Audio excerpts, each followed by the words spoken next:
Hi Aries, welcome po sa ating channel at ito ang inyong Daily Gabay Tarot reading for July 9, 2024. So this is your Daily Gabay ha, Aries.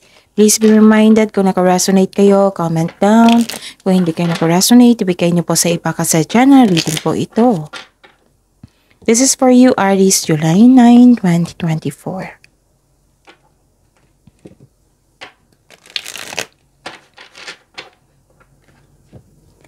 Gamitin ang reading na ito bilang gabay lamang.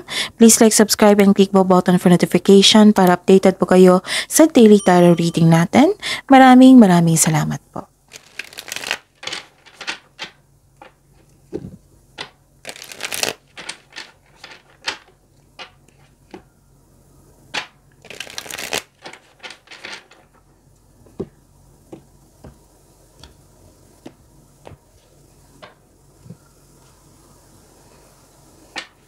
Spirits Guide, mga ganap po.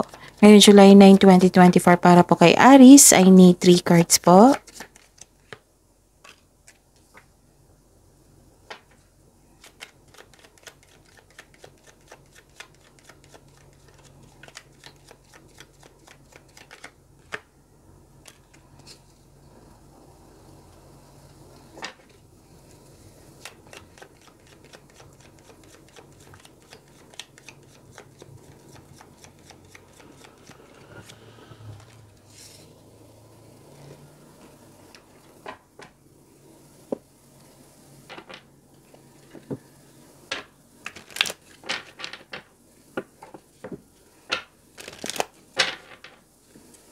Spirits guys, angels, archangels, guardian angels. Mensahe nyo pa para kay Aries ngayong July 9, 2024.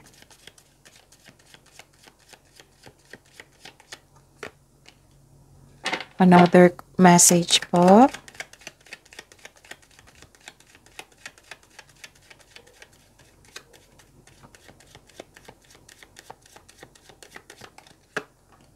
Okay, Aries, ngayon July 9, 2024.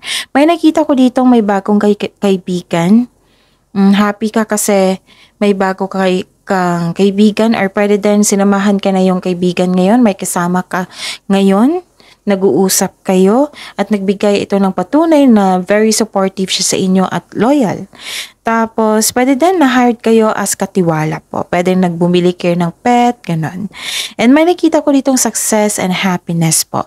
Joy, tapos may nakita kong good outcome. May magandang nangyari, may magandang resulta. Tapos nakita ko dito na may energy na isang lalaki dito na maaari siya yung nagbigay ng inspirasyon sa inyo, peace of mind, happiness, or nagbigay ng sakit ng ulo. And ang message po dito ni Archangel Jeremiel, all is well, everything is happening exactly as it is supposed to, with hidden blessings, you will soon understand. Wow! And wow, ang ganda naman, all is well, tapos hidden blessings, and ito, prosperity. Sabi po ni Archangel Ariel dito, your material needs are provided as you follow your intuition and manifest your dreams into reality. Ang ganda. Spirits Guide, ano po ang energy ni Aries ngayong July 9, 2024? I need 2 cards po. Please be reminded, daily reminder to ha, kasi importante po. Panoorin niyo po yung last 4 days na reading po. Like for example, napanood niyo ito ngayon July 9, 2024. So, yun, panoorin niyo yung July 8, 7, 6, 5. Kung may repeating message, kailangan niyo bigyan yan ng atensyon, solusyon at aksyon. Nice ko ipaalam sa mga suki ko dito or sa mga bago dito. Kung gusto niyo ako mag-contact, comment down link. Again, comment down link, LINK, para mag-reply ako niyan ng instruction kung paano niyo ako mag-contact. Sa mga suki ko dito, kung may nangyari na sa inyong 6 months Gabay Tarot reading, pwede kayo mag-reading ulit for July to December 2024. Or, may open pa rin po yung July 2024 Monday Gabay Tarot reading niyo po, okay? Maraming salamat po. May nakita ko ditong sense of adventure. Yun. So, this is a clarification of your card here na may may nakilala kayong mabuting tao. Masaya ka kasi nagkaroon ka ng yung tapat na kaibigan. Nakikita ko dito. At makaka-receive ka ng good news ha, na pwedeng through email to, text, phone call, or direct isabi sa inyo. At may nakita rin ako ditong may taong hindi totoo sa inyo. Kung may taong totoo sa inyo, may tao rin na hindi totoo sa inyo. Kasi may nakita akong confusion dito eh. May obsessive po na tao. Maaring may gusto siyang kunin sa inyo. Pwede din na kayo po hindi makapagpigil para mag-check out, ganon. So, control on overspending din po to. Control yourself. Sabi po dito. Spirit Guide, Career and Money po ni Aries. Ngayon, July 9, 2024. I need 2 cards po. Okay.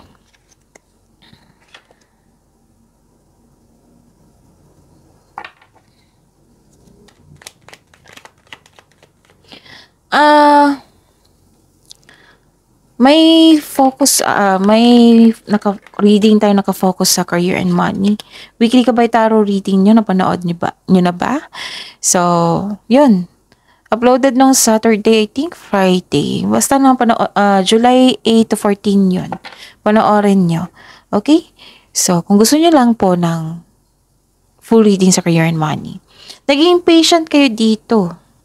What I meant is, may hinihintay kayo. Na isang bagay, opportunity, or pwedeng isang tao. Kasi career and money to, di ba?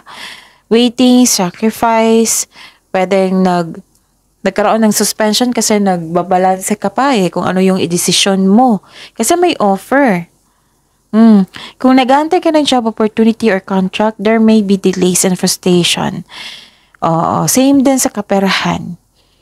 Habaan ang pasensya po dito.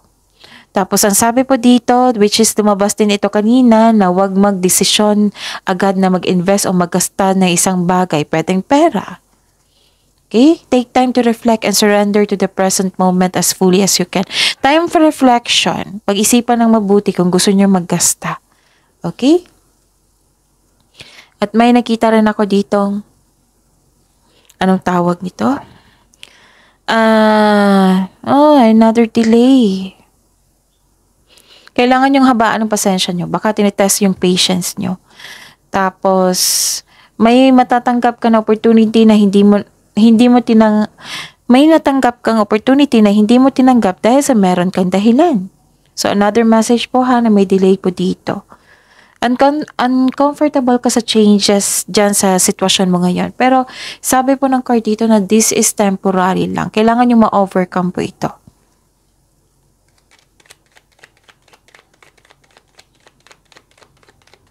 Spirits Guide, Love Life, Self-Love, Partnership, and Romance ni Aries ngayong July 9, 2024. I need 2 cards po. May lumabas dyan sa screen nyo ngayon ha. Bagong channel natin yan. Kung hindi nyo alam ang link nyan, comment down love link. Again, comment down love link. LINK para pag mag-reply ako niya ng link, tapos i-click nyo yung link para ma-view nyo agad yung bagong channel natin. Yes, nakafocus doon ang love life nyo po, whether single ka man or may partner. Basta malalaman mo kung valid ba yung feelings mo sa kanya, kung ano yung gusto niya sabihin sa inyo, kung ano yung next action niya, kung kamusta ang feelings ng person mo ngayon, andun po. That is Daily Gabay Tarot Reading. So, check nyo po. Huwag nyo lang kalimutan na mag-subscribe. At i-click yung bell notification para malaman nyo na may bagong upload. At may nakita ko ditong, okay, you're pressured, exhausted ka rin. Ayaw mong tapusin yung relasyon. Pinipressure mo yung sarili mo.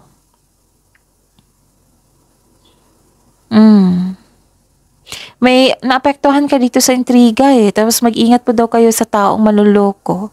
Sabi po ng card dito. Some of you nakita ko dito na buntis. Tapos parang may nag-aalaga sa inyo ngayon na isang mother figure. So this is the clarification of your card. Naging happy kayo. Despite sa mga mga nangyari. Ang sabi po dito, remember to practice self-love. Okay? Sa mga single dito, the advice is allow yourself to receive love and acknowledge that you can attract romance by loving yourself. Kung hanap mo green flag, dapat magsimula ito sa atin by loving ourselves first. And this is a fertile time. Kung gusto nyo mabuntis, then go ahead. Kung ayaw nyo mabuntis, then protect yourself. Okay? So, that's it. See you tomorrow. Aries, please like, subscribe, and click bell button for notification para updated po kayo sa daily tarot reading natin. Maraming salamat po.